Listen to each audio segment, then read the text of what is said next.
Wyden. Thank you very much, Mr. Chairman. Mr. Stuart, let me start with you. As you sensed from our visit that I'm concerned about some of what you've been involved in West Virginia on the healthcare front. And so I'm going to get into a couple of the issues that you would have to deal with if confirmed. And I want to start with the Trump administration's record on the EMTALA law. For those that may not know the details of it, this is the law that requires hospitals to provide emergency stabilizing treatment for all patients that show up at their door. After the Dobbs case, the Biden administration provided clarity that hospitals must provide stabilizing reproductive health care in all states. So the Trump administration, one of the first things they wanted to do was to get rid of that guidance. And women have been suffering, even dying, and there's even more chaos and confusion. And at the heart of the problem is under the Trump approach, doctors play lawyers, lawyers play doctors, women are suffering, and they tell us, we had one witness, they're in the emergency room and people are arguing about what to do. Women suffering, even dying under these Trump rules. So my first question to you is, do you believe that EMTALA, this federal law that I just described, requires women to become septic or at risk of death to receive emergency reproductive medical care? Well, I appreciate the question, Senator. And first, I want to thank you for the opportunity to be able to meet with you yesterday. And I look forward to many opportunities in the future, if confirmed, to be able to work with you and your staff on important issues like this. You know, I've taken a look at the law with respect to... My time is short. My question is, do you believe that the law requires women to become septic to get reproductive emergency medical care? Well, thank you for the question. The answer to that question is nothing in the law prevents emergency treatment for pregnant women. Nothing in the law today prevents that. Well, what would you do? Let's do it this way because you're ducking the question.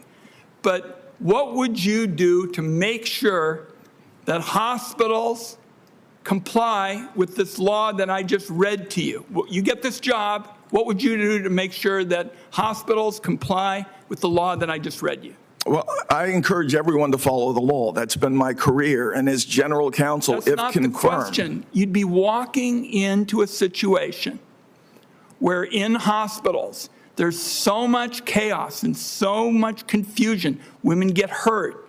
And it's because, as we've heard testimony, the doctors play lawyers, the lawyers play doctors, they go back and forth. We need somebody who's going to step in and make sure that women are protected in line with the law.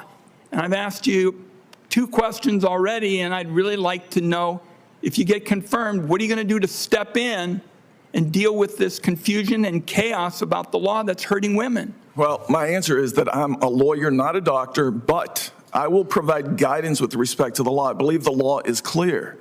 Nothing in the law today prevents pregnant women from getting life-sustaining emergent treatment when they're at a hospital. I'm going to move on because you basically ducked 3 questions on this topic. If you'd like to send us something in writing that would describe how you would actually make sure that hospitals are following the law, not encouraging and all the rest, but actually following it, I'd like to see it. One question for you, Mr. Schweitzer. You know, we're having all kinds of problems with the small business people. My state is overwhelmingly a small business state. After you're done with a couple of big companies, everybody's a small business operator. It's the tariffs that are killing them. The tariffs are hitting them like a wrecking ball. If you're confirmed, what would you do? And I'd like a specific idea to help these small businesses because they're getting hit by taxes. That's what tariffs are. What would you do? Thank you, Senator Wyden, for that question. You know, What I would do is what the president is trying to do right now and has been doing with a lot of the great trade deals, and what Ambassador Greer has been doing, traveling all over the world, is that I would push for access. The U.S. small businesses have been denied access to most markets around the world. The tariff barriers, the non-tariff barriers, the regulatory strictures, the use of sort of white lists of products that are available to be purchased. Again, my experience in China is deep, Senator, and I can tell you that small businesses from the United States trying to sell in China, whether they have a superior product, whether they can beat on price, whether they have a huge market, none of those things matter, Senator. The government puts in place restrictions. So what would you do for the small business person? Well, opening access, Senator, is the most important thing. How would you do that? But we're in the middle of They're faced with opening. taxes. That's what a tariff is. A tariff is a tax. They want tax relief. What would you do to give it to them? Yeah, as I said, Senator, we're working diligently. The president has been. Got it. Thank you, Mr. Chairman. Thank you.